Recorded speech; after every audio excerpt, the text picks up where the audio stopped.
बिहार के लोग आपको 30 सांसद दिया है, फिर भी बिहार के विकास के बारे में आप कंजूसी इतना क्यों कर रहे हैं? माननीय प्रधानमंत्री जी और माननीय रक्षा मंत्री राजनाथ सिंह जी, नमस्कार। अभी हम हैं मुजफ्फरपुर के पताही एयरपोर्ट पे, जो कि सामने आप देख रहे हैं ये एयरपोर्ट है, यानी कि बिहार के भविष्य का एयरपोर्ट और भूत का एयरपोर्ट है।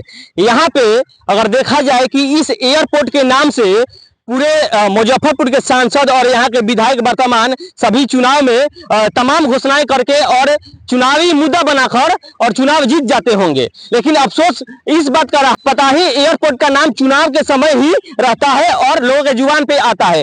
जीत जाने के बाद कभी पताही एयरपोर्ट का नाम सपनों में भी लोग नहीं सोचता है। वर्तमान में रक्षा मंत्री है राजनाथ सिंह जी, बड़े बड़े वादे करते हैं कि हमने बहुत सारा कुछ दिया है भारत को और बिहार को भी। लेकिन यहाँ पे देखा जाए कि सेंट्रल में बीजेपी सरकार है और इतिहास के पन्नों में ही पताही का नाम एयरपोर्ट के लिए जाना जाएगा। अब कभी पताही एयरपोर्ट भविष्य में भी नहीं बनने वाला है। लोकसभा में आवाज उठ पाती है, ना कभी विधानसभा में आवाज उठ पाती है इस पताही एयरपोर्ट को लेकर। तो लगभग में 410 एकड़ के करीब यहाँ पे भूमि है।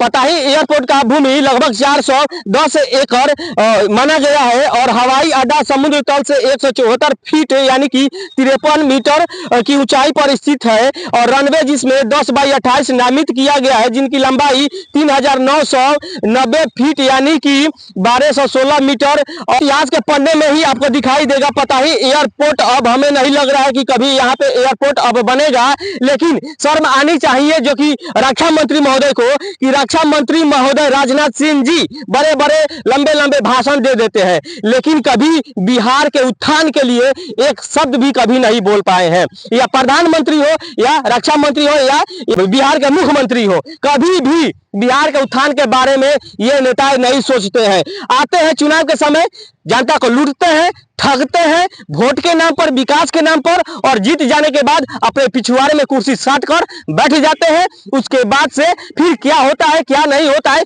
किसी को पता नहीं चलता है। किसी को पता तक भी नहीं चल पाता है कि मुजफ्फरपुर में भी विकास होगा, मुजफ्फरपुर में भी एक एयरपोर्ट है, क्या वो चलने वाला है या नहीं चलने वाला है। देखिए धीरे धीरे यहाँ जंगल झाड़ होने लगी है, जो कि यहाँ पे जो कि बिल्डिंग थी यह सब टूटने लगी है। यहाँ पे जो कि पेड़ पौधा था वो भी अब लगभग में कटने वाला है।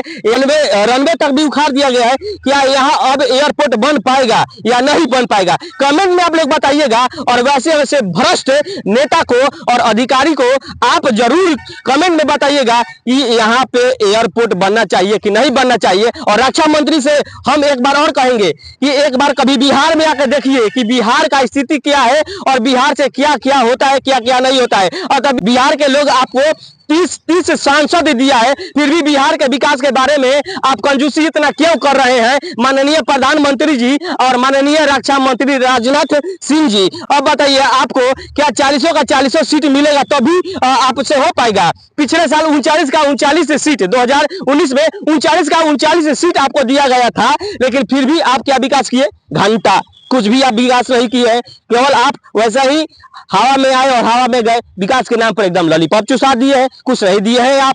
विधानसभा का चुनाव सामने आ रहा है 2025 में, अब 243 सीट है, जिसमें डबल इंजन का सरकार भी है, सेंट्रल में भाजपा का सरकार है। फिर भी अब 243 में 243 सीट अगर बीजेपी को जाएगा तो क्या बिहार में विकास हो पाएगा?